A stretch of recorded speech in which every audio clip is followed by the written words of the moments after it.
This shows off my double chin really nicely, doesn't it? Fat neck. Hi, biddies. How are you today? Oh, I'm fat. It's fine.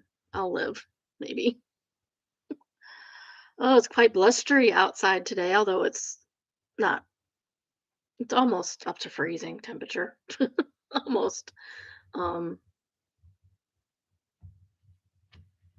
Oh, sorry. Not set up right. Apparently. How is everyone? I've had. Sounds like another illness in the family. 2025 just keeps on giving bad things. Bad things. This is a good thing, though. Here is a good thing. You can come and be here, and I should have done some lotion. Do I have the lotion back there? I do not. I need to clean up my sink. It's on my list to do. Things to do is clean up my space.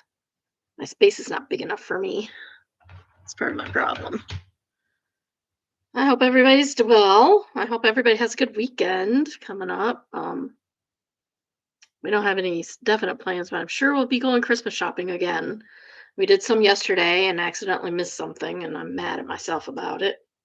Really mad at myself about it because it stinks. But Google failed me. I was supposed to get notifications that this was coming up, and they didn't notify me.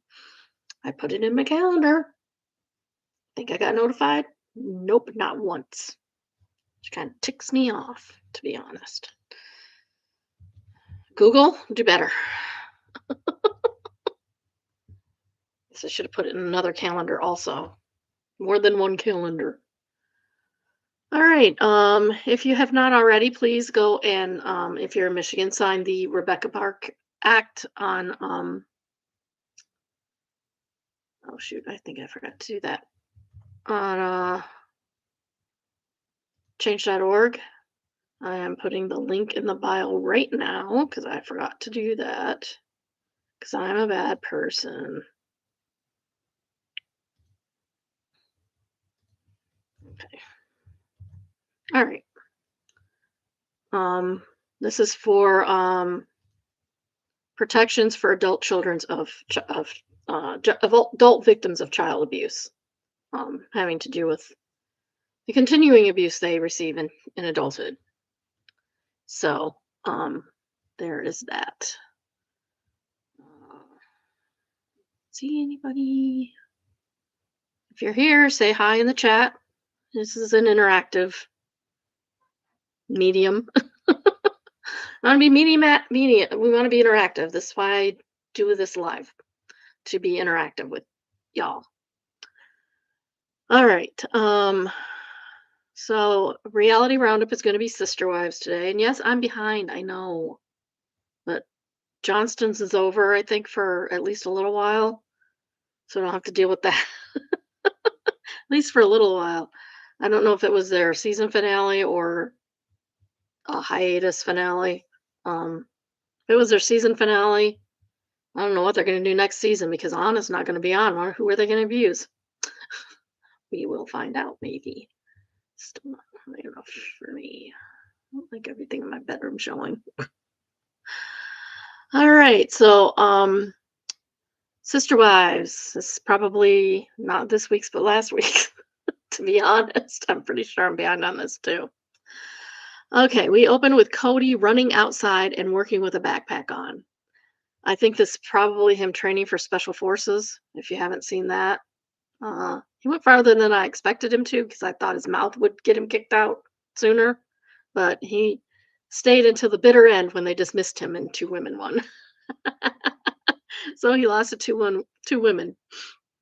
One of them was quite a young woman, like my kid's age. So I thought it was funny. Go Gia. Go Gia Judice.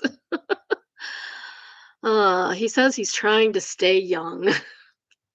You can't.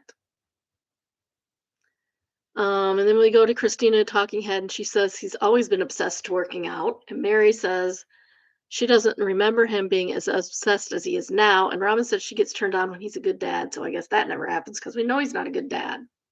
Right? It never happens. Robin is never happy, which is fine with me. By the way, Robin skin looks horrible in the scene. She looks as bad as my skin does, maybe even worse. Maybe. She's only 47. I'm in my 60s. And she's 47 and her skin doesn't look any better than mine. Does not bode well for her future, let me tell you. Okay, Cody is talking about continuing his apology tour and he's afraid that Christine won't take it seriously. He says it's sober and pious. If you look up the word pious, it has religious connotations.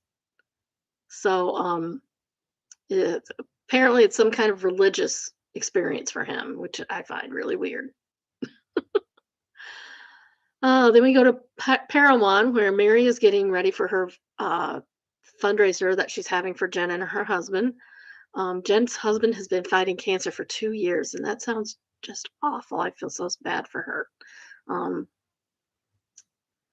Mary can't decide what's a date and what's a let's spend time together. Are those two mutually exclusive? Because I don't think they are. Janelle's talking to her friends about meeting with Cody. She jokes about Robin speaking Cody, which is really funny. Um, she says that her meeting with him was intense. Her friend asked if she'll ever go back to Cody. Just please, Janelle, say no. Just say no. Just no. No, Janelle. No. The answer is no. Then we switch back to Parowan with Mary, and Ron has shown up for the bike ride breakfast fundraiser. They're extremely awkward with each other. I don't know why. It gets better as the day goes on, but at the beginning when he first gets there, it's super awkward. Which I guess, I mean, they're newish to each other, so then they go for the bike ride, and Mary is riding hands-free with her hands up in the air. Woo! Ron can't do it. But he's also, I think he's on an electric bike, and it might be harder to do that with an electric bike.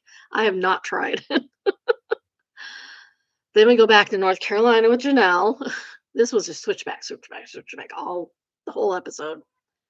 Janelle says she is not going back to Cody, and she wants to go ahead with her spiritual divorce. And then we go to Vegas with Christine, and everybody's hoping that their meeting goes well. David is definitely in protector mode with Christine. He says he's there to protect her. Christine doesn't see it going well at all. Cody says he doesn't like David making comments of him when David doesn't really know me. Like, Cody, he knows enough about you to make comments about you. He's involved in your life, whether you like it or not. He's got stepkids that are involved with you or not, as the case may be. Well, not, because he doesn't have a relationship with those kids. Back to the bad dad thing. And Cody, people are allowed to have opinions on what they know about you, even if they don't know you, because you're putting your life out here in the public for everybody to see. Okay, one thing I have with this whole family is that they cannot pronounce deal. They pronounce it as dill. Like, it's not a big deal. They say it's not a big deal. It's not a big deal what? The dill pickle? dill dressing? Dill dip? I don't know. And I know even David said it, and I'm just like, oh my gosh, it would drive me nuts to live out there. It's deal. Deal. Deal, not dill. Dill. Then we go back to Parowan and Mary. I told you it's back and forth the whole time. Ron has just pitched in and started helping. Although he did admit that he got shells in the eggs. There was a miscommunication with the eggs, and Amber is scrambling them, and they had decided that they were going to fry them. She says, next time you guys create a whole plan around the plan, you've got to put it in the group chat. And honestly, that's fair. No one told her to fry the egg. No one told her that they were going to fry the eggs instead of scrambled. And scrambled is, I think, usually how you get eggs in a thing like this, because they seem to think the frying would be easier. I don't think so. I don't think the fried is easier at all than the scrambled. I just prefer to eat fried eggs over scrambled. I'm not a big scramble fan. My husband likes them scrambled, so I make mine and then I make his. Cody is getting a private room in a hotel for his meeting with Christine, and it is way, way, way nicer than that diner that he went to with met with Janelle in. I mean, way nicer. This is a top tier place. So much for being the super special first meeting there, Cody.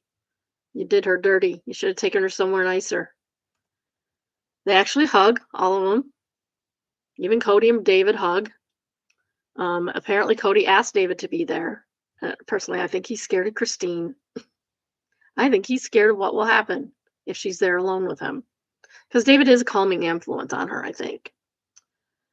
So then we go back to Parawan, and Sean, which is the cancer victim, says that he really appreciates Mary.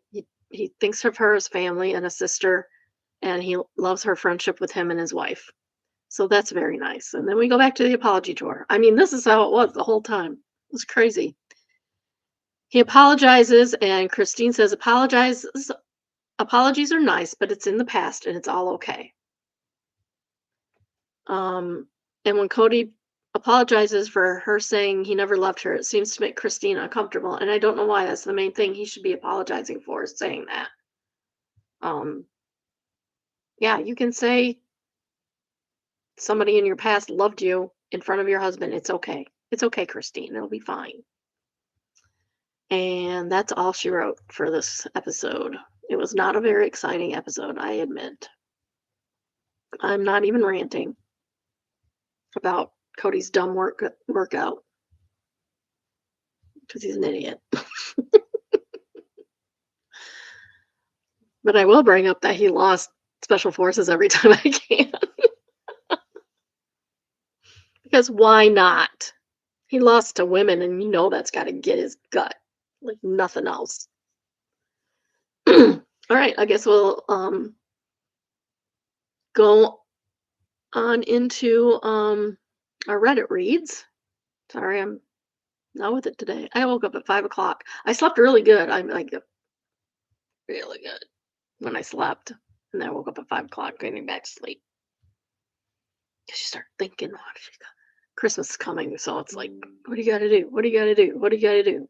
You know? So this is from Am I the Jerk? Entitled AITJ for refusing to delete a video that accidentally recorded my uncle confessing to something serious.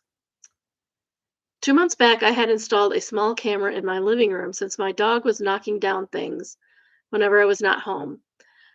Nor was it a secret. It was simply on a shelf with a flashing light and everything. So should have known there was a camera there. That's kind of obvious. I had my uncle R. Okay, I hate this when they do this. So we will call him Ray because that came up earlier on Reddit. I had my uncle Ray last week to assist me in repairing a cabinet. I was at the store spending 20 minutes as he worked. As I arrived, Ray was sitting on the couch looking stressed. He left pretty quickly after. I would later in the night, when I was going through the footage, 20-minute video of Ray talking on the phone. Indeed, he had forgotten the camera was on. The problem? What he was doing was admitting to something grave, not violent, yet certainly illegal financial fraud. With the property owned by a family and the identity of the documents of another individual. He has gone so far as to mention certain dates and individuals. I didn't mean to record it. I did not have the slightest idea what it is I still looked at. Ray called me the following day and said, hey, I just want you to know you're not running any of your home security stuff. I hate being recorded. Yeah, because you're doing illegal crap, dude. Don't do stuff illegal in my house. Problem solved. It was then that I became aware that he had some recollection or at least a suspicion. I explained to him the reality. I have a camera of my dog and it was on. He panicked immediately. He insisted on me erasing any recording of yesterday. He became violent, very violent, accusing me of being selfish and paranoid. Okay. He should not delete this video. This video is evidence, and he could be charged with tampering with evidence if he erased it. That's how that would work. If he erased it, he could be involved in the crime. You don't want to do that. So no, he shouldn't erase it. So he probably should turn his uncle in, but I mean, I can understand if he doesn't want to, and legally he doesn't have to, but it would be the right thing to do for the victims of this crime.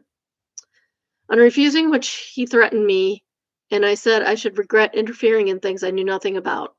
I prepared the footage in a hard drive in case of any mishap. Good for you. Good job. My aunt and cousins are now harassing me, saying I am attempting to destroy the family and I am blackmailing people through accidental recordings of them, which I am not. That's not what blackmail is. That is not what blackmail is. What's he getting out of it? He asking you for money? I don't want money. I don't want drama. I simply don't want to destroy a piece of information that might be important in court. Good for you. Good job. I've not provided it to the authorities yet, but I will not want to destroy evidence either. My mother claims that I am acting cold and family comes first. My best friend tells me I'm a smart guy. Go with your best friend. Your mom's dumb. Okay, that was kind of out of turn, but geez. You don't protect your family from stuff. Not like that. I feel guilty but also scared. AITJ because I refuse to delete the video despite the request of my uncle. No. No, you're not the jerk. Chair lugger, okay. You really need to talk to a lawyer to find out what the laws are where you live. I'm not a lawyer, but in some situations you could be an accomplice depending on what you do. Yes, exactly. Sweet Sprout says yes, definitely get professional legal advice. It's the safest way to know exactly where you stand. And in something like this, I think the lawyer would probably give you a free consult because you're trying to keep yourself out of jail. But yeah.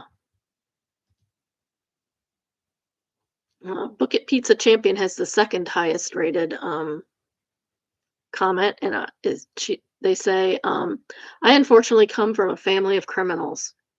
Sorry about that, pizza. Everything from small time to homicide. Let me tell you now, turn the tape over to the authorities and wash your hands of it, or be potentially roped into it by being an accomplice after the fact, concealing evidence, or something like that. Exactly what I said. The authorities might be able to use it, they might not. Depends on your state law around recording another person. Either way, you've done your part.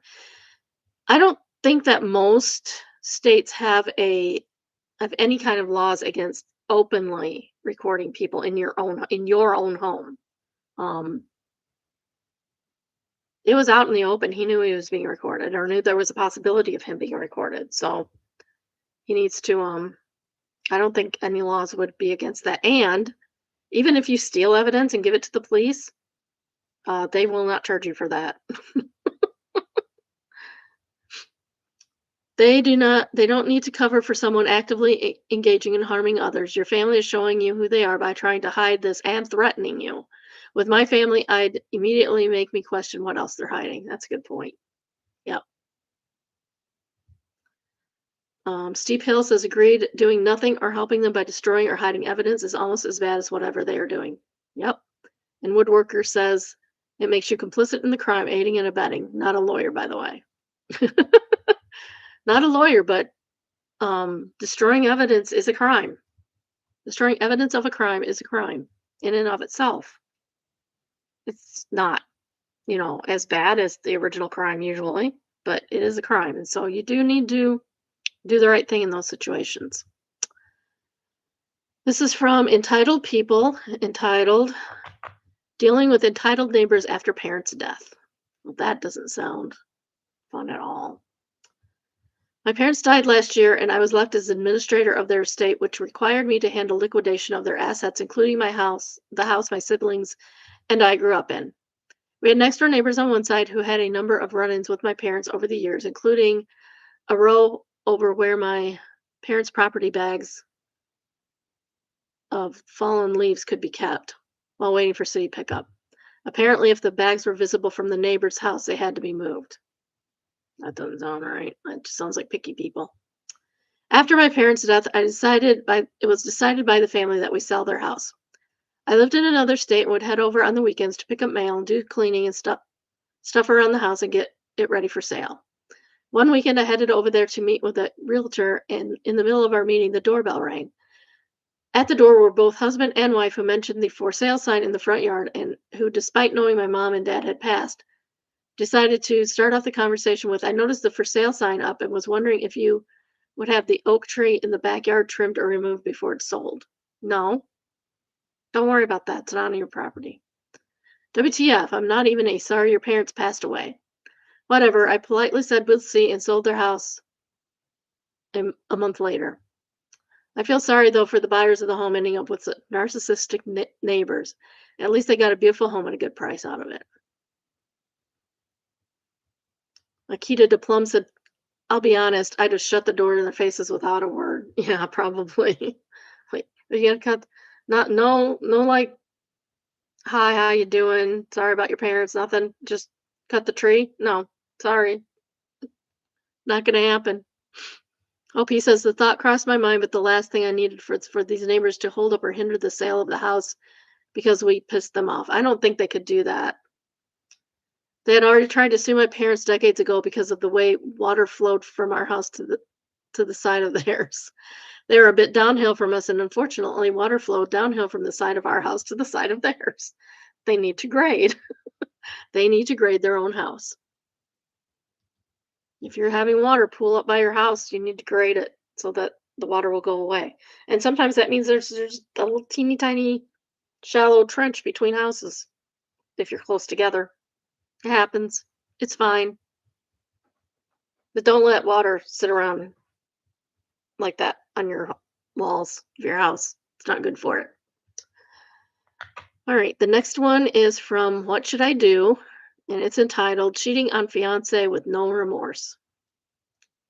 My fiance, 27 male, and my 28 female friend group is quite close knit and often get together for holidays, birthdays, and other occasions.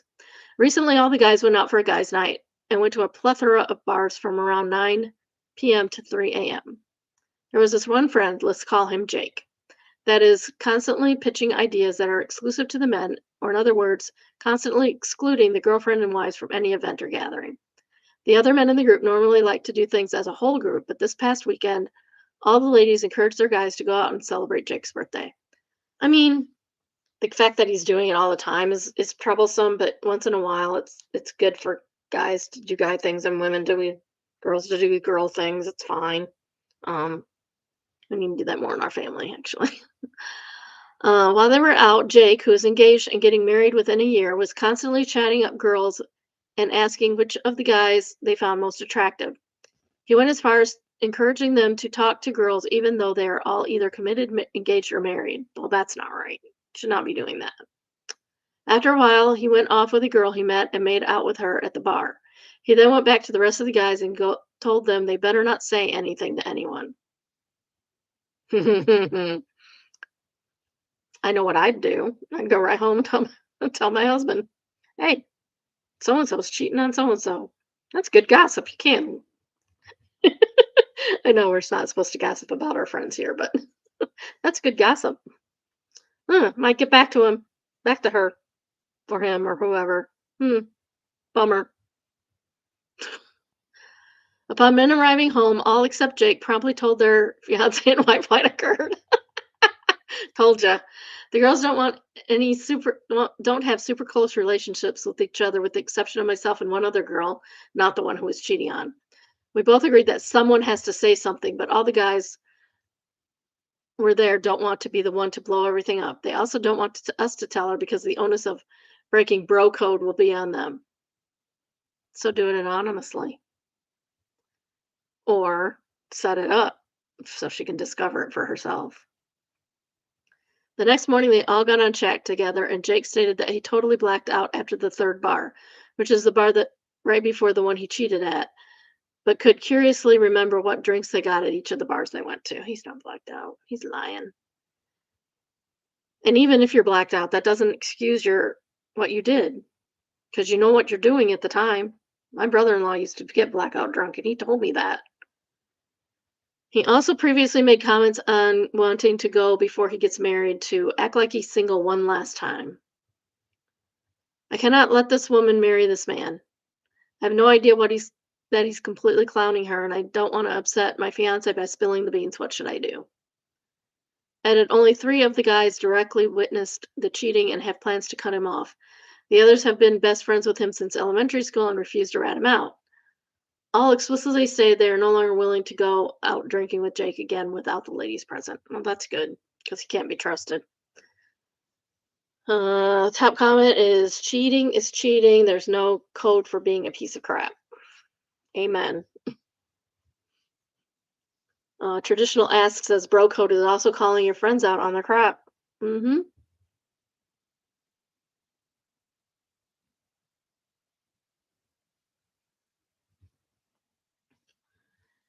Yeah. So yeah, somebody needs to tell this poor girl before she marries this guy because he's not going to stop when he's married.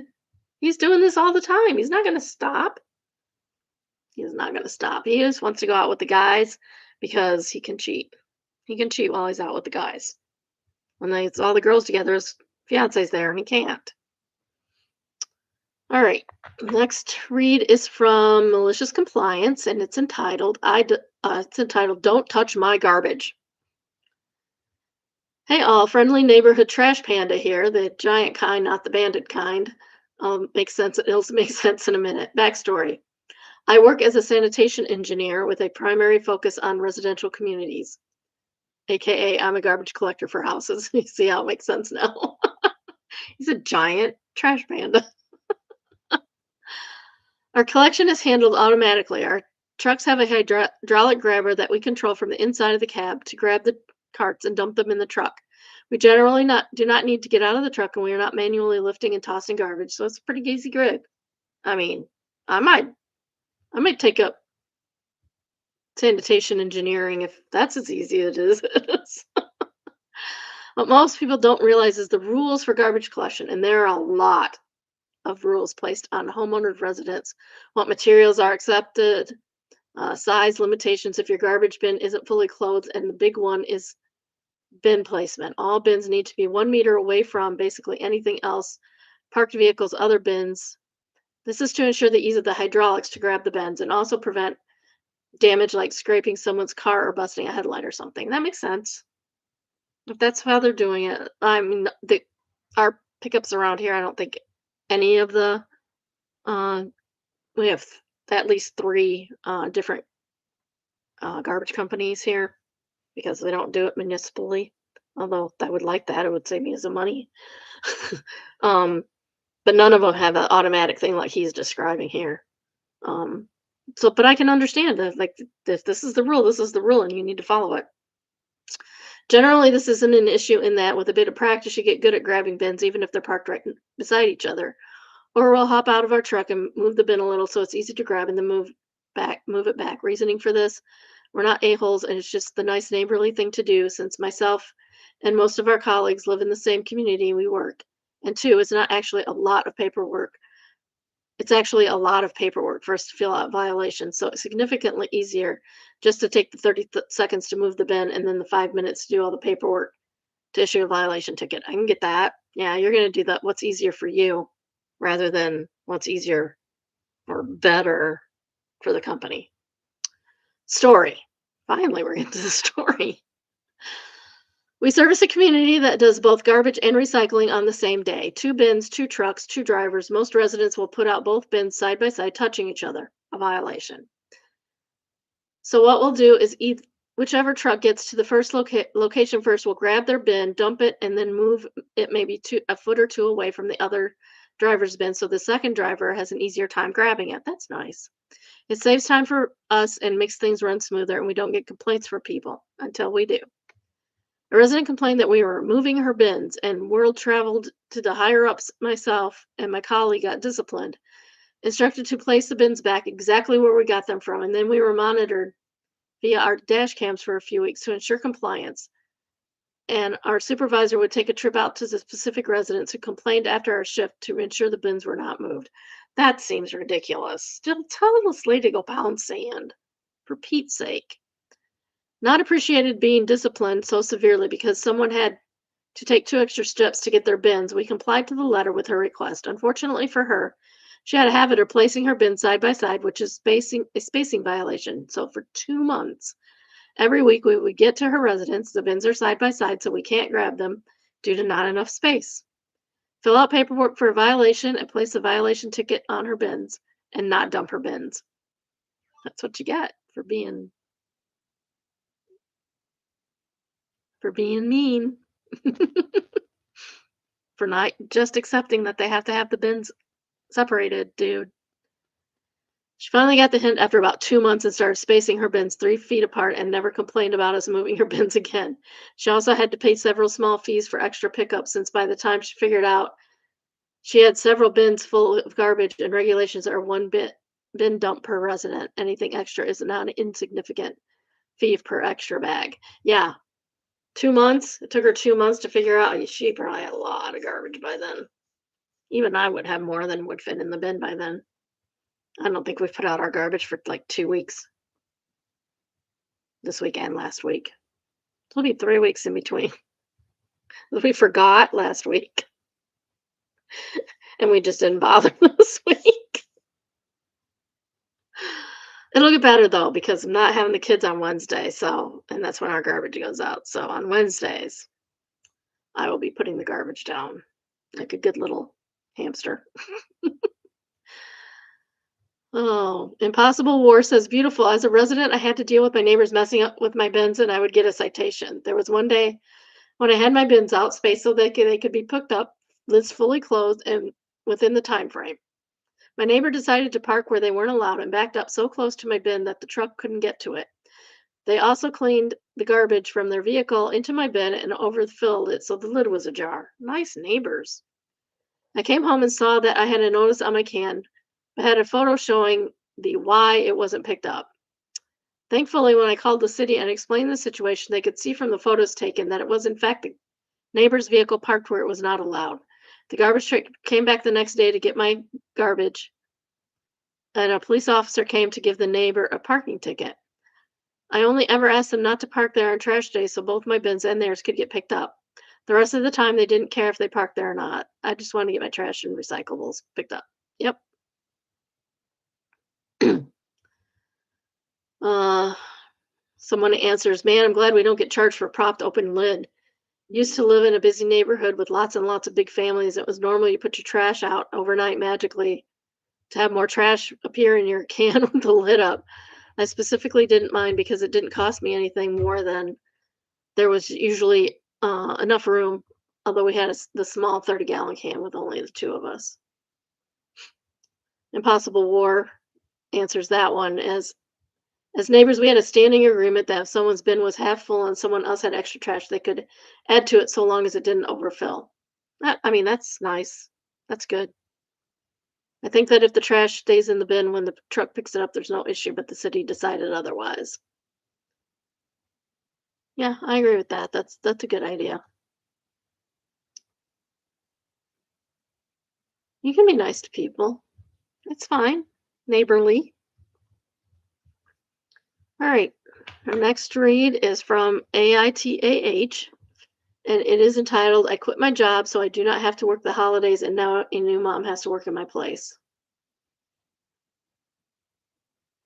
I completely appreciate this. And no, you're not the asshole. Yes, somebody has to work the holidays. Does not have to be you if you can work around it. I got a new mouse pad. I'm trying to figure out the right spacing for it. Okay. I am an ICU nurse for the last 6 years. I have worked every Thanksgiving, Christmas Eve, Christmas, and New Year's Eve. See, that's not right. You shouldn't have to work every one of them. It was no big deal to work all these holidays because I do not have immediate family, widowed 5 years ago, and no children due to infertility issues. My parents and siblings have jobs in retail and public safety, which require them to work on the holidays as well. So we traditionally celebrate the holidays several days after the actual holiday.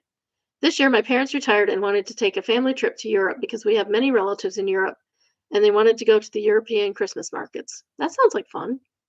In July this year, I requested the week of Christmas off and was approved.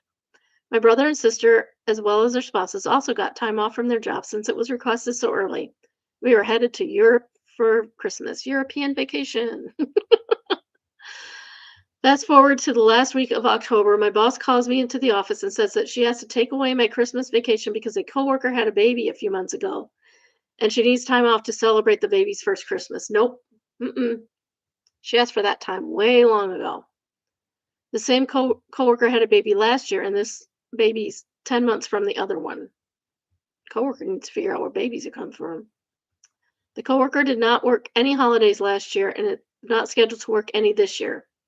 Boss made aware of this point. That's not right. That's not cool. No. I argued that my vacation request was approved back in July, and I made plans based on that request being approved. Also, that I had worked the last 6 Christmas holidays and would be working Thanksgiving and New Year.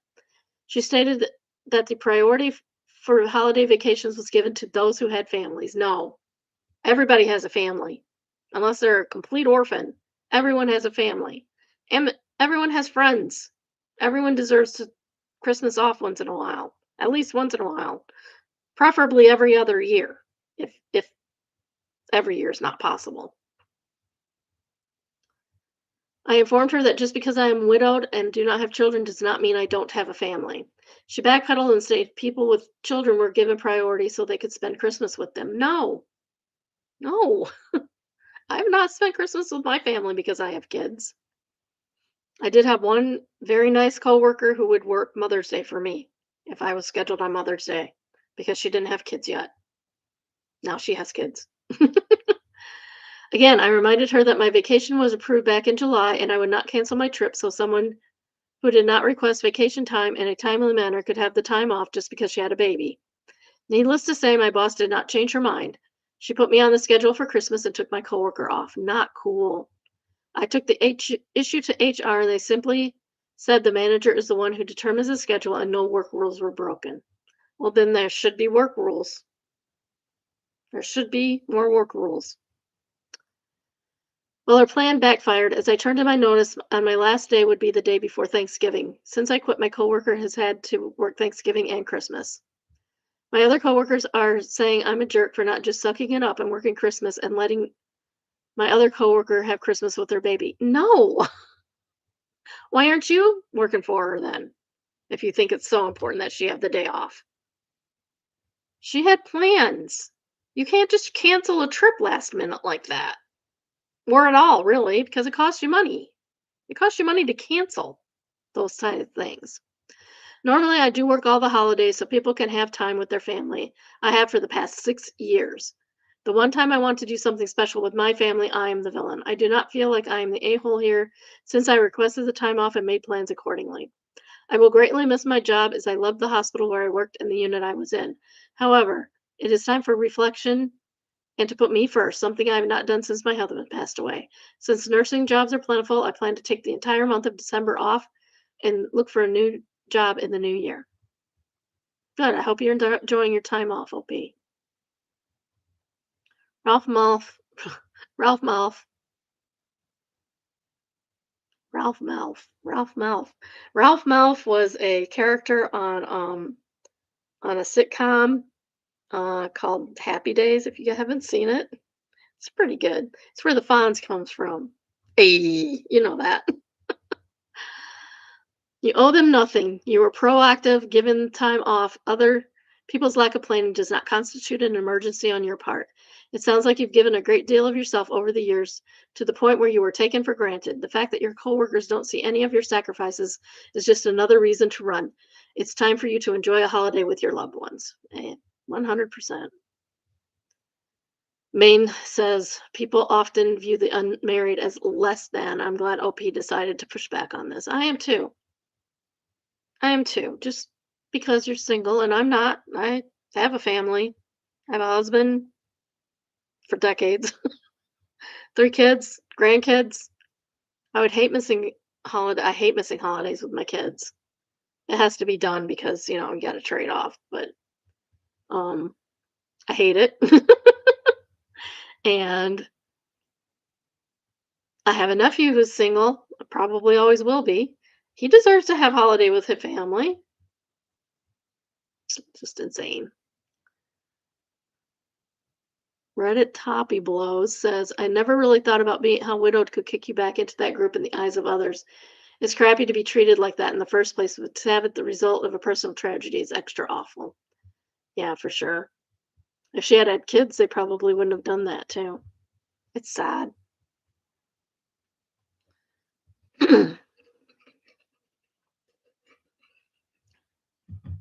It's really sad.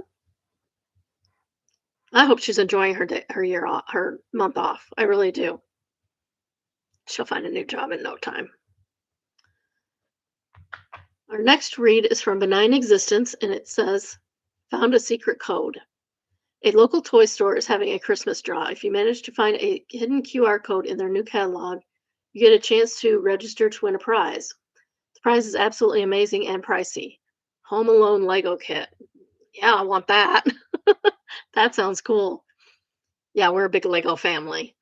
My kids and I spent almost a week searching for the secret code. No matter how we scanned the pages with our eyes and with the camera photo, my daughter's idea, we couldn't find it.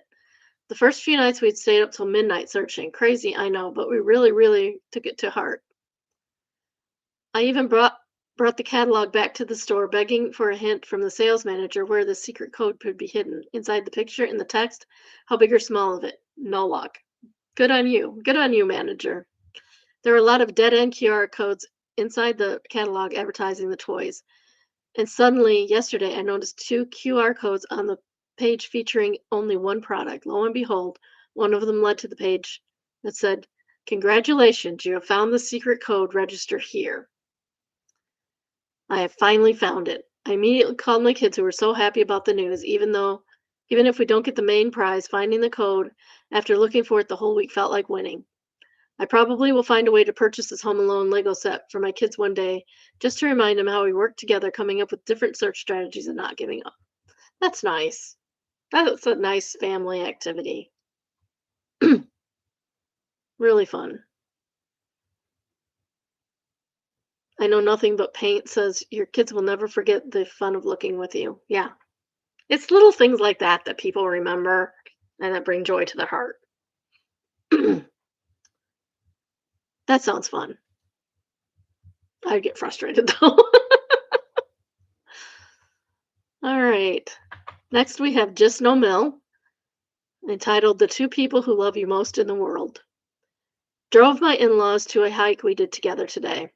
Once we got past a certain point, cell phone signals cuts out, and we're navigating to the trailhead by his dad's memory and a paper map. This was expected, and at one point we overshoot and have to pull a U-turn. Debated issues about the exact location and distance to the trailhead. Dear husband is driving and makes a quip about how he doesn't need 3 navigators. Mother-in-law chimes in, at least two of them are the people you love most in the world. Dear husband, utterly deadpan, replies, yeah, my wife and my dog. God bless this man. I would say that you have 3 people that you love most in the world because you're with your parents and your wife. Like, if that was my son-in-law, I'd be like, "Well, at least we all love you," you know? Ah, or my daughter-in-law, I guess. My salty satisfaction says, "Your husband has a genius sense of humor." And Nancy's 911 says, "Marry him again." Oh, I have a feeling his parents might have been getting on his nerves a little bit. Hopefully, they're not terrible all the time. All right, next is Server Life.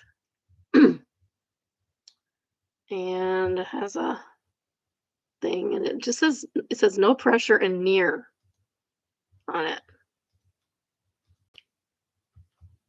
It says guest request this date is special. This is an attempt to save our marriage. Oh my goodness, that's a lot to put on a server. Not cool. That is a lot to put on a server. Sorry.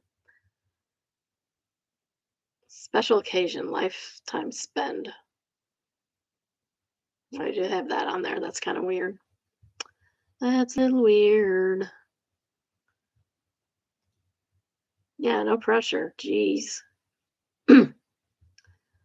The top comment is maybe I'm a bad server, but what exactly do you expect me to do to make this night better for you besides provide you with the same customer service I provide with everyone? Yeah, that's, ugh, I don't think I'd want to put that on anything if I was going out to eat. I wouldn't put that on anything. Nobody needs to know that. Jeez. Next, we have Petty Revenge, and it's entitled Gave My Friend's Boyfriend Her Phone Number When He Hit Me at a Club. Ooh. Years before anyone had cell phones, I was at a club. I noticed my friend's boyfriend from numerous photos. I knew he cheated on her. She caught him once and she forgave him. I can't stand this guy, and even though I never met him in person until now. So he notices me and starts flirting with me. I gave him a fake name and pretended to flirt back a little bit. He ultimately asked me for my phone number. I took a napkin. That's how we did things in the old days. And she's right. That's how we did things in the old days. And wrote my fake name and his real girlfriend's phone number on the napkin. I guess he was tipsy because he didn't recognize the phone number. Later that night, he called and asked for Jill, not my friend's name.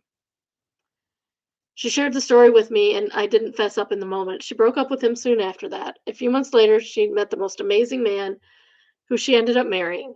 I broke the news to her then. She was grateful and actually thought it was hilarious. Edit. To those doubting that we did not have cell phones then, a few select people did. They were bigger than show boxes, and I don't think they stored phone numbers. Also, we also did have photographs. Those were not cell phones back in the day. The car phones? Are you talking about car phones? Satellite phones? I had satellite phones, a few of them. They were super duper expensive. He was extremely handsome and tall. Thinking back, it was 90% sure it was him when I spotted him. When he introduced himself, the name matched, and then I was certain it was him. I never did imagine him calling. I thought he would recognize the number and know he'd been caught. He was a womanizer and a drunk, or at least very tipsy, hence not recognizing the number. Thank goodness he called, otherwise he might have been on good behavior for a couple of months, and she might have missed out on the love of her life. Coder Joe says, "You were the Jill the relationship died on." If he answers, that's going to be going to the friend chat now. Oh, that's funny. Okay, and it's time already for expectation versus reality. Okay, so oops, I really got to remember to do these in a new tab. Okay, that's not cool. Why is it doing that?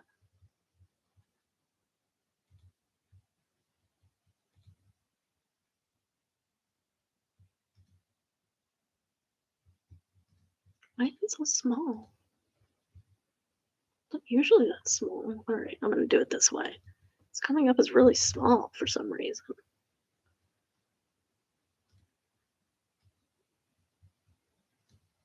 Sometimes sharing is not fun.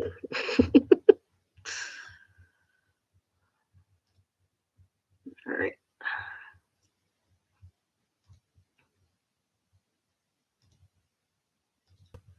Okay. It says, my boyfriend made a Van Gogh inspired sprinkle cake for my birthday. He made the mistake of buying pre mixed sprinkles and had to individually sort them by color. Effort exceeded expectations. So, this is what they were expecting, and that's what they got. Didn't it share? Oh, because I'm not in the right one. Never mind. I'm getting there. Sorry. I mean, an attempt was made, a lot of effort. What are you going to do? What are you going to do with sprinkles? Oh, poor thing. It's not Van Gogh, that's Edvard Munch. Oh, thanks for the yeah, he's right, that's not Van Gogh. That's not Starry Not that's yeah, that's a different guy for sure. Edward Munch. I mean, with the sprinkles, it kind of looks like Van Gogh of the Munch. Screaming at the stars. Alrighty, it's that time. If you haven't already, please like, subscribe, and turn on your notifications. I try to go live at least 4 times a week. Next week it'll be 2 or 3 times. I'm not sure. I haven't decided yet. I think I have it down for 3. Um, Usually about noon Eastern time. Um, because next week's Christmas, of course. I might do Monday, Tuesday, Wednesday. Wednesday's kind of iffy. I'm not sure. Um, because oh no, I can do Wednesday. I'll do Wednesday. I can do Wednesday because I'm not cooking for Christmas. I'll have to go to the store and buy some salad. I'm taking salad. Everybody asks me for salad because it's easy to transport and I have to drive for hours. And salad's easy to transport. So I appreciate that. If you have a story of your own or come across a good one in the wild, please send us an email entitled submission.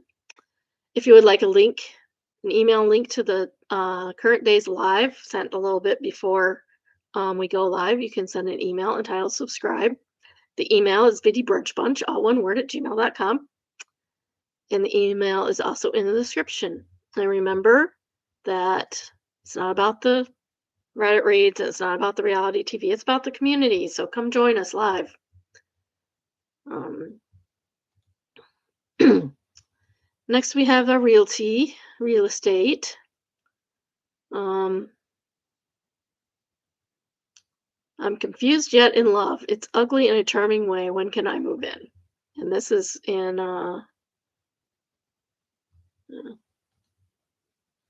where is this at?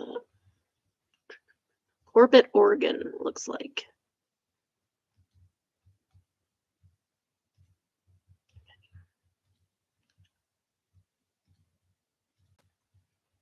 Okay. This says that it was virtually staged. That's weird. Yeah, this does look AI in the background. Why is it like that? I wonder what it really looks like. There's your driveway. That does look pretty. That is a beautiful view. The house looks kind of, I mean, it's brick, which I like, except for that. That looks like an add-on, actually. Um, Brick is no maintenance. It's nice. It's interesting looking. It looks like it's been built onto a couple of times because that brick does not match that brick. Is this the road or is this the driveway? You have to go all the way around. I'm confused. That is beautiful, though. That is worth the price. That is a very big patio with no furniture on it at all. There's 48 pictures, by the way. That's weird looking. What's with the cutouts? I'm confused. I'd have to put something in there. Something interesting. Nice, lots of windows and light.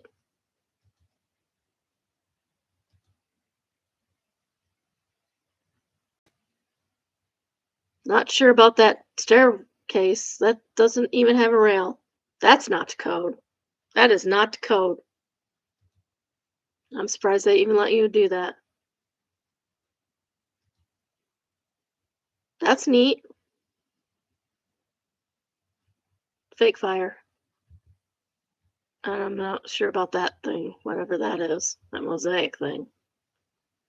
But it's where you would put your bed, I assume? That's pretty. The views are lovely. These are absolutely lovely.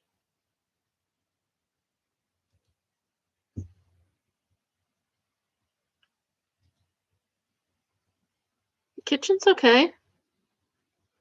I mean, there's a little white, but that's not that bad. I quite like it. Is that an oven or is that a refrigerator? Ooh, double oven. I would kill for a double oven. Oh, that's a wine beverage refrigerator. There's also another tiny refrigerator. I don't know what that is then. Is that a proofer for bread? Are you baking a lot of bread? There's a third oven. Holy cow. That'd be cool. 3 ovens.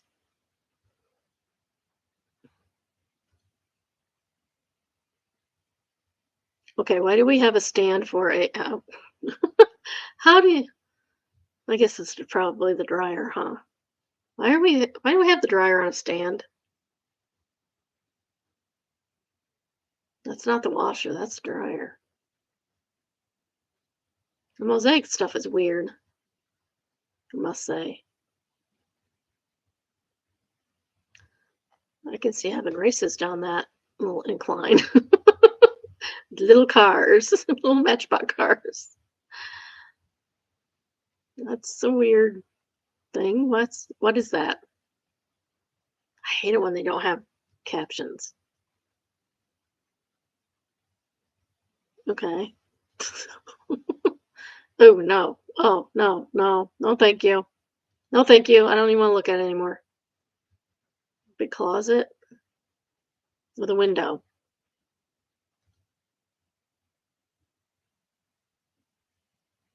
Virtually staged. You'll put some furniture in it if you're gonna do that. Oh, well that's disturbing. That's disturbing. Do you see the little lizard head coming out? No, thank you. I don't think so. No, that would have to go. Sorry. That's very green carpet. I hope that's not real. Doesn't really look real. I also, why is this supposed to be a bedroom? Because that white brick is awful. That's much better for any room. There's a lot of brick in this house. Holy cow. Again with the green. Not a fan. Is this another? This is another kitchen. That's weird. The green gotta go. These people like their green and their yellows.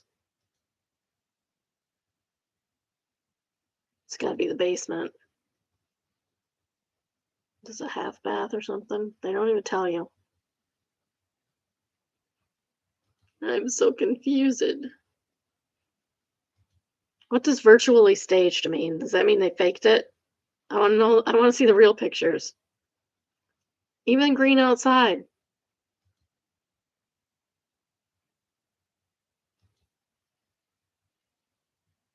I'm so confused. No, that's normal. Looks like some old people are living there based on the toilet there with the arms.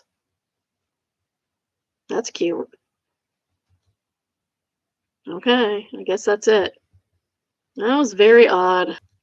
I don't know how I feel about it. Told Zeps or the OP says it's the 3D dragon snake in the tub that's really doing it for me.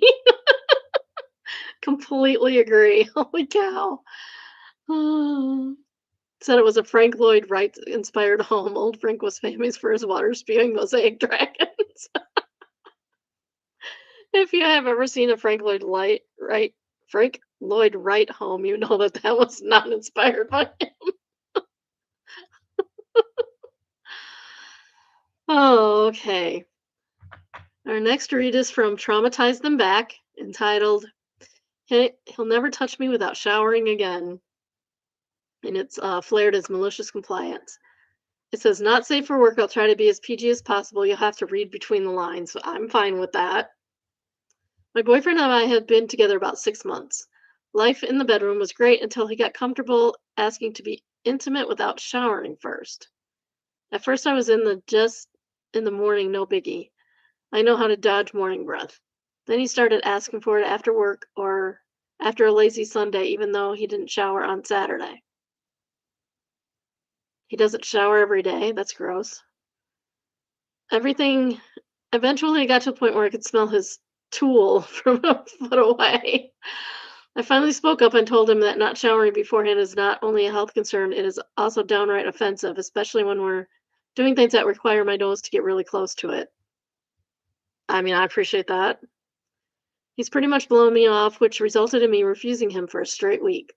I finally got so frustrated, I have needs too. When he asked after one night after work, I agreed. He undressed and I started giving him a nice long massage. I mean, really got my hands into it. Then, right before we were supposed to move on to the act, I told him he had a dog hair on his face and proceeded to completely and utterly smear my smelly hands all over his mustache. I mean, I really got in there. And every time he'd jerk his head back, I insisted that the hair was still there and dive back in. I finally stopped when his scrunched up nose suggested he finally understood exactly why I didn't want to go near that thing for a week. I pretended like I wanted to continue, but he quickly tossed me to the side and ran to the bathroom and hopped in the shower. Yesterday, he showered twice. Don't expect intimacy if you're too lazy to wash yourself. At it today, he even shaved the stash. Oh, that must have been horrible. I mean, you don't have to shower every time, but a week, couple days when you're inside, the underwear, you need to shower. You need to shower, hon. All right, this is from Confession, and it is entitled, I worked in a residential home for children and shoplifted their Halloween costumes. Well, that's terrible. Why would you do that? Over 10 years ago, I worked in a residential home for foster children. We had costumes from donations, but the kids knew what they wanted to dress up as. It was 6 children, and I asked all of them what they wanted to be for Halloween. It took notes and shoplifted all over town outside of work hours. They were the happiest kids wearing their costumes. They actually wanted to school and then to trick or treat. What a time. Okay, I get it's a nice sentiment, but it's wrong. Don't do that. Oreos said, I lived at one of those places as a teenager. Effing amazing. Those kids were so stoked. That's something they're going to remember forever. Yeah, but I don't approve. Sorry. The rest of us have to pay for those costumes. So can you just ask for us to pay for them up front? That way everybody's happier. You don't have to sneak around. What if you got caught? What were you going to do? You're lucky you didn't get caught. This is from Interesting AF. Lonnie Johnson, the inventor of the Sugar Soaker, awarded $73 million in unpaid royalties 21 years after inventing it. Good for you. That's awesome. I'm glad he got his money. Super Soakers are awesome. They're fun. Tropical Possum says, must have been a long 21 years having to wait for others to get rich off your invention. Yeah, no kidding. And News Dragon says, dude was busy being a legend. He worked at the JPL developing parts and propulsion for stealth bombers and rockets. Has over 200 patents in the Inventors Hall of Fame. He also gets royalties from another toy he helped make, the Nerf Blaster, and specifically the first iterations of the Nerf Dart. Yay, cool. Almost bought some Nerf darts the other day as a Christmas gift. I don't need the Nerfs, I just need the darts. Yeah, he sounds like Thomas Edison, but you never heard of him. At least I've never heard of him. That's cool. Go Lonnie. Good guy. I'm glad you got your money. Now go do something else go do something nice for yourself. Maybe get some to charity, but go do something nice for yourself. Next we have Am I the Asshole? And it's entitled AITA for telling my sister-in-law to walk her daughter to school. Possibly, although it's flared not. I, 23 female, am a university graduate and live at home with my mother. She owns the house with a mortgage that's been fully paid off. I pay her rent around half of the market rate for our area and do most of the housework. Me and my mother both work a lot. I work in healthcare and work irregular shift patterns, and my mom is self-employed and occasionally has to travel for work. My brother, male 31, and his wife, Rose, female 31, and their daughter, female 6, moved back into our mom's house on Friday. Oh, this is not going to be good. It's never good when the 30-year-olds have to move back home. They got a mortgage on a home, but it turned out to have a lot of maintenance issues, the biggest one being with their toilet and shower not functioning. Also, their heating doesn't work. It's estimated to take at least a month to fix everything, so in the meantime, they're staying here. I hope it only turns out to be a month. Rose came to me and asked if I could take her daughter to school, as her school is a 5-minute drive from the hospital. Normally, their neighbor who has a child the same age would take her to school, but that's no longer an option. My brother works full time and is just class with doing this. He starts at 7 a.m. and he and Rose share a car, as she only works one shift on week on Sundays. I told Rose that I cannot commit to taking my niece to school every day. She needs to be dropped off for school for 8 a.m. And sometimes I'm doing overnight shifts that don't finish until 9 or 10 a.m. Or I'm doing shifts that really start early in the morning. Rose got a bit upset and asked why I can't just explain to my boss that I need to be available for school drop off. Not your kid. It's not her kid. Her boss is not going to let her off for that. She didn't want to wait for an answer and said she knows it's not that simple, but she needs me to help her. What are you doing all day, chickie? In my job, if you start requesting unrestricted availability, they will give you way less shifts. I cannot understand why Rose wouldn't walk her son to school. It's a 15-minute walk from her mom's house to get there, with no hills and plenty of safe crossings. Rose and their daughter don't have any health conditions that would make this not doable. I asked Rose why she wouldn't walk her daughter to school, and she says that it's too far with a young child. Kid is 6. I showed her the distance on Google Maps. I assumed she wasn't aware of how close it was, and she reiterated that it's too far. I said to Rose I think it's her best option, but I cannot take her daughter to school every day. Later that day, my mom told me that Rose came to her really upset that I refused to help. My mom said she knows I normally work irregular shifts, but it'd be really nice thing for me to do. I feel like I'm going crazy because when I was a kid, I went to the same school and my mom walked me there and back from the house. I said no, and my mom said that's fine, I understand. Now I've got my brother calling me selfish, and he says it's a small task that even their neighbor could do it, and I'm refusing. Am I really such an a-hole? No, you're not an a-hole for not taking the kid to school. But, um, I mean, offer to take her on days you're not working. Why is mom not helping? And then on the days that you guys can't help, then the kid, I mean, you gotta put a car seat in the car. It's a pain. You're better off walking, honestly. If the weather's bad, I get that. Like, I wouldn't want to walk 15 minutes outside right now. It's cold as heck and snowing. It would not be comfortable. And I drove my kids to school every day. Why didn't they get a second car? They need a second car. I don't understand people who don't have 2 cars. Or she could take her husband to work in the morning and come home and then take the kids to school. There are ways around this. There's all kinds of options. But relying on other people is not the best way to get your kid to school. Giant brown guy says he's a pooper intendant. Says NTA, your brother is so adamant that shifting your work schedule is such a reasonable request. Tell him to change his own. That's a good point. Yep, dad can change his schedule. As her dad, he should be stepping up. If he can't change his work schedule to accommodate it, why would you be able to? Who gets to leave early for work school drop offs? Your sister in law needs to stop being lazy. Yucklin says, seriously, it's only for a month. It will not be a month, guarantee it. They can walk to school for a month, or brother can find a friend from work to get a ride from, so sister in law can have the car. Also an option.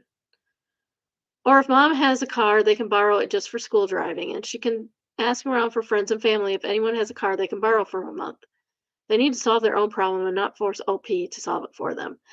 What's she going to do in the new house? Because her other friend is not going to. I just got a text. Is not going to.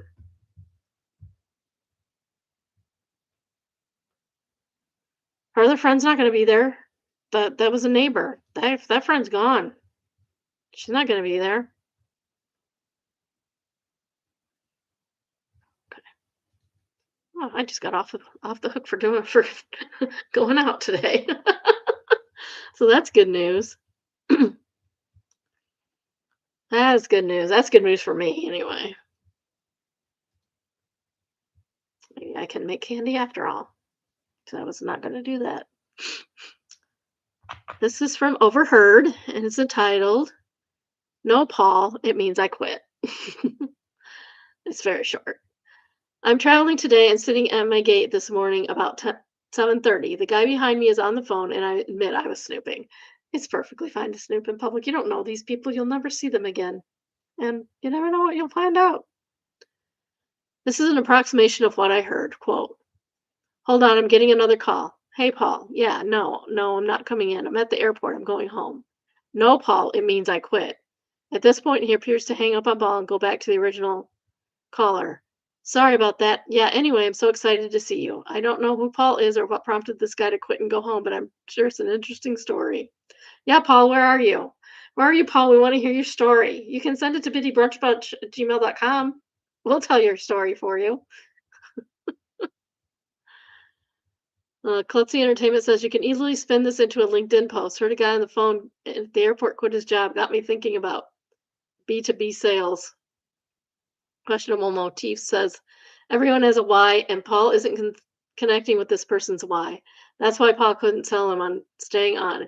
He could have offered twice the money, a bigger office, a membership, golf membership. But yeah, I've quit jobs where it's like, no, you will not be offering me enough things to make me stay in this job. And that was 3 jobs ago.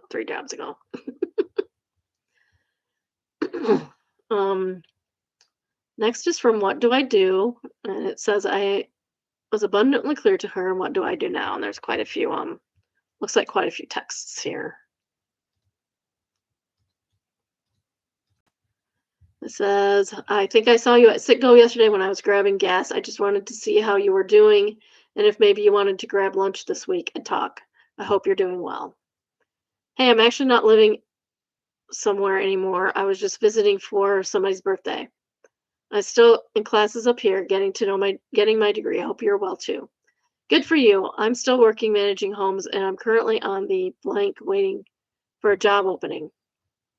Whenever you're back, if you want to grab lunch and chat, I'd love to. I like your new ride. Our great. I think it was you yesterday, although I'm not 100% sure. I know I dyed my hair, so I look pretty different now. Listen, you know that I love you, and you'll always be a sister to me, but I don't think I can get lunch with you. I fear I'm having a hard time saying no to you. I know that if I let you back in my life, it would be consumed by our friendship. And I have a lot riding on my energy and focus right now. I'm not willing to let the repeated disrespect of my boundaries go. Even if you promised me it'd be different, I can't put the amount of energy required into building that trust back. I feel like we've done this before where you've reached out and I've set a boundary before and it's made you upset and said hurtful things. And I really don't want that again. I think what we can have a conversation in a peaceful, respectful, adult way because I know we're both capable of that. I want to recognize this might be hard to hear.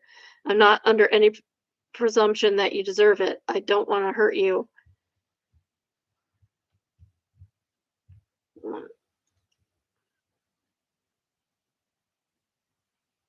Okay, I don't know. I don't want to hurt you. And we both know that our friendship was like that and it wasn't a great thing for either of us. I just have to do what I need to protect in order to protect myself.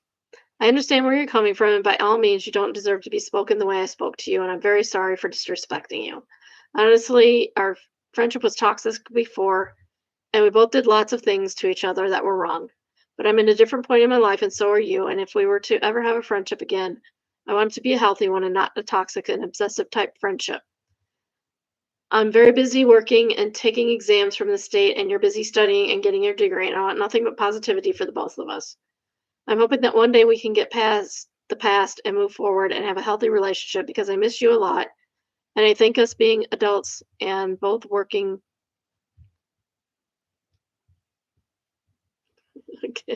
This mouse is killing me. I think both of us being adults and both working of better our future and lives is amazing. And I want to be a part of my life in a positive and healthy way. I'm willing to start slow, and I respect that you have a boundary, as we all should. And I know things will take time. I don't want things to be how they were before. It's not healthy for us. but I'd love for us to see each other even twice a year. I'm too busy to have a crazy consuming friendship, but I want you in my life, and I'd like to reconnect with you even if things take time and move forward on a fresh start. Happy birthday. Hope today is special. I wonder what the story is. Oops. Stubby. My best friend since preschool keeps trying to get in contact with me. I made my stance on our friendship very clear, and she keeps texting me. All my friends tell me to block her, which I'm considering, but part of me feels like that's a bridge too far because we were friends for 15 years. She's been texting me more than what is shown, usually weekly and especially on holidays and birthdays and stuff. We've been no contact for almost 4 years at this point, and she broke it to essentially violate my boundaries again. I've been ignoring her, but I wonder if I should say something that'll get her to stop.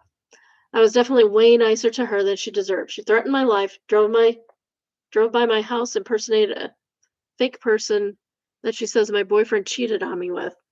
He did not cheat, etc., etc. Basically, she's evil, and I don't know how to get her to stop being evil to me. Update: I blocked her number. At first, it was true I was experiencing immense relief, but now I've been getting calls from unknown numbers and I know it's her. I feel like blocking her may have made it worse. She did this to me when I went no contact the first time. It's filling me with so much dread and anxiety. But I am working hard on honoring and respecting that boundary that I set for myself. Thank you all of your compassionate work people responded with fantastic tips. You guys actually changed my life for the better, and I have a lot to work on. Yeah, I don't usually answer calls from unknown numbers, and every time I do, it's a telemarketer anyway. Really wish we could do away with that. It's 4:02 a.m. says, at first I was like, go with your gut. She's making it hard to say no, so be very cautious. It seems she still has a bad habit, etc. But then I read your added context. She threatened my life, drove by my house, impersonated a fake person that says that she says my boyfriend cheated on me with. He did not cheat, etc., etc. Nah. If you can genuinely say that you don't do anything remotely similar in return, the fact that she had the audacity to say we're both toxic to each other is I can't talk today. Manipulative as hell. I said say it. I can say manipulative, maybe. And she has not changed. This does not just end at lunch. You have to tell her that you wish her well and continued positive growth, but that you want to go your separate ways. It will probably cause a fight. It's up to you to engage, but I just wouldn't let future texts speak for themselves. If she did all of that, the threatening and impersonating people and stuff, what did she do the whole time they were growing up? This kind of behavior doesn't usually just start as out of the blue. Can Canada says, right from the text, it made it seem like maybe they had a falling out over something kind of silly in hindsight. That list is crazy. It's criminal, unhinged psycho behavior. Block this person. Stop engaging. It's probably just an ego thing for them anyway. Maybe she has changed and is in therapy and getting help with her issues. She can make new friends with her new healthy attitude. Unforgivable, in my opinion. Yeah, amen. Yeah, don't have anything to do with her. She's scary. She's scary. Next, we have Baba Job, and it says top New York City realtor fired for predicting City Hall will play Muslim calls to prayer. He should have been fired. Good for him. Good for him getting fired for being stupid. One of the city's top office leasing brokers was reportedly fired for comparing socialist Muslim mayor Zoran Mandami to Adolf Hitler. It kills me when people try to say that Nazis were socialists. That's like saying North Koreans have a democracy. Just saying. And he was complaining about the prospect of hearing Muslim prayers from City Hall. Okay, this guy's not worth our time. What's his name? I hate ads. I know I should get an ad blocker. Scott Panzer. So Scott Panzer, you should have been fired, and you should never get a job again. You're an idiot. You deserve it. That's all I have to say about him. Am I overreacting? AIO if I break up with my boyfriend over this. And there's a little chat. Just a little one, not much. It says, you ruined my life. You've left me trapped. I effing hate you. Sounds like a nice guy. Sounds like a real nice guy. Me, 18 female, my boyfriend, 18 male, were having an argument for a whole day because I wanted him to stop calling me names. He wouldn't stop dragging the argument, but expected me to just get over it. So I said to him, he can't expect me to shut up while he's still making comments. He ignored my message. An hour later, he started attacking me and told me I made him depressed. I've trapped him. He hates his life. It's all my fault. He has lost friends since being in a relationship with me, but this was all of his own accord. I never asked him to stop being friends with anyone. He says he did it for me because he'd make sacrifices because he cares so much, so that's why it's my fault. Is it an overreaction if I break up with him for saying all this to me? Is it really my fault he's left people for me? No. Him leaving people for you is probably so that he can demand that you leave people for him. It's a manipulation tactic. No, this guy's a jerk. You don't need him in your life, honey. Just get rid of him. Throw him to the curb. Throw him out with the baby's bathwater. Because he does not deserve you. You deserve better than this. He would just get worse and worse. And to blame you because he wouldn't respect your boundaries about he's name calling you. No. No on this guy. No. No one should date this guy. If these guys like these couldn't get dates, everybody would be better off because of it. Sleeceless Gomalu says, if he hates you, then breaking up with him does you both a favor. 100%. National Plastic says, and stay broken up. Don't let him convince you otherwise or get back together. Yeah, for sure. Second most comment actually has a reward. It's from Fluxing Person, and it says, a lot of people try to be gentle with you in the comments, so let me be the slapping on the wrist you need. He called you names. 2, dragged the arguments and expected you to sit there and show him that you should feel guilty, and you shouldn't. 3, talked over you. 4, ignored your feelings. 5, disregarded you as a person. 5, blamed you for being in a relationship with you because he cannot handle being in a relationship. 7, why me attitude after verbally abusing you. Girlfriend, BFFR, you have 7 reasons to leave his ass. And Odd Taylor says 8, blames you for his mistake, i.e. loss of friends. Yeah. Lanky says tell him to go back to high school to mature. Somebody else answers, nah, that's where most people learn to be crappy and carry it on the rest of their lives. Tell that bastard to get out of high school. Yeah. People who don't mature after high school turn out to be pretty bad people. Not the people you want in your life. People should always try and learn and grow as a person. Even when we get older, we should do that.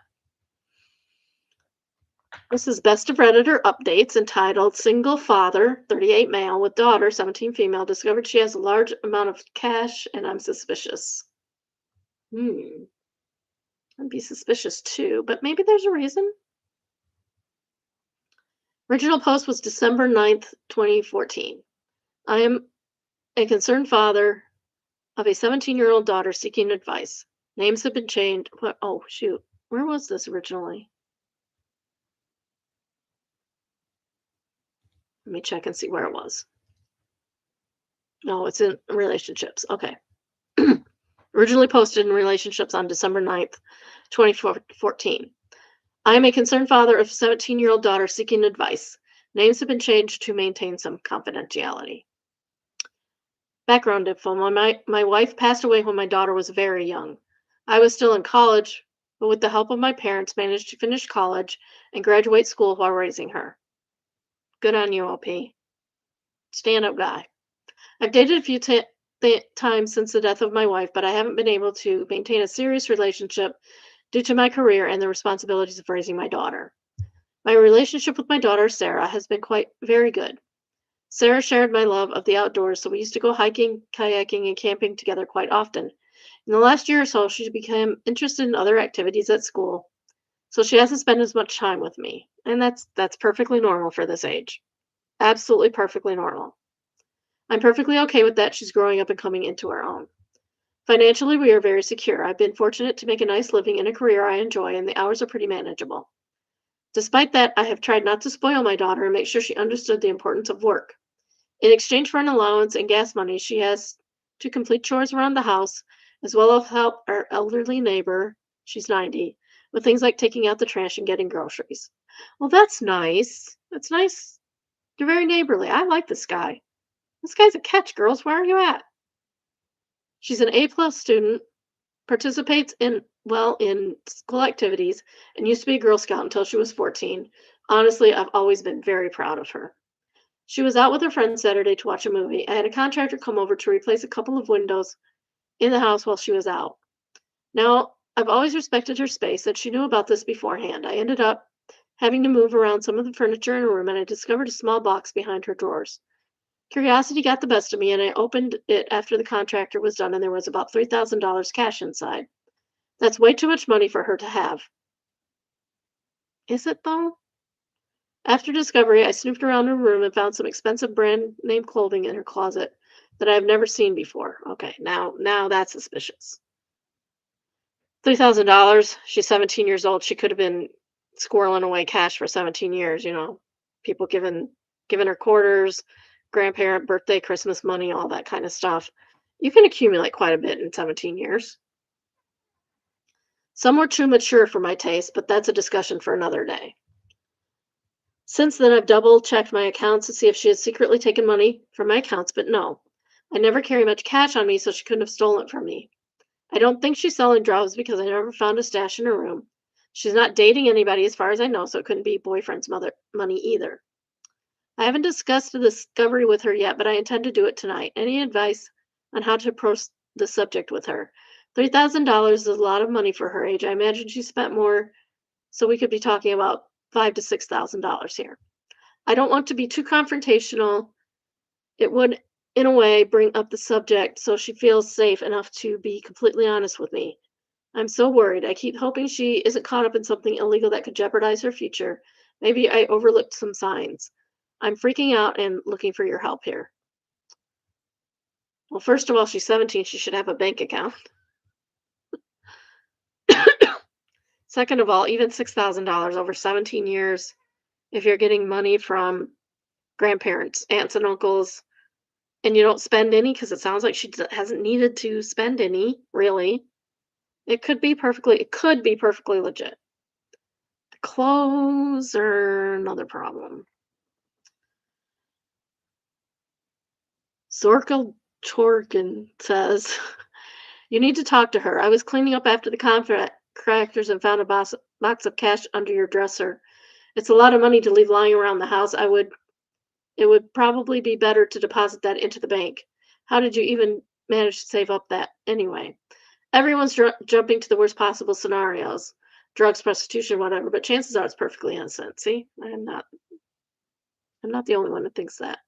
She may be doing odd jobs for other neighbors, or maybe the neighbor she's helping is giving her tips. Oh yeah, I didn't even I forgot about all about the neighbor. Or more money than you're aware of. The fact that it was stashed in a box in her room is nothing to be worried about. She's 17. She's probably been keeping the stuff in that box since she was a kid and doesn't realize that a bank would be a better place. OOP says, thanks for the advice. This seems like a good way to start the conversation. I don't want her to think that I'm snooping around her bedroom and invading her privacy. I've always stressed to her the importance of dialogue and honesty, so I'm hoping she will come clean if it's nothing serious. Wombatzilla says, does she work? I worked from the time I was 15 and saved up enough money by the time I was 18 to buy myself a computer, a very nice film camera, and plane tickets and rent for an apartment. If she's been working, that's really not that much money. That's true. Either way, I think you need to just ask her about it and don't come from an accusatory place. If she responds in a secretive, angry way, You know something weird is going on. If she's calm and has a reasonable explanation for it, she's probably telling the truth. Exactly. My kid, he's very industrious. In school, he figured out that he could buy generic pop from the store and sell it for half of what the pop is in the machines at school were selling them for. He made quite a bit of money. Yes, he's still in business for himself. How did you guess?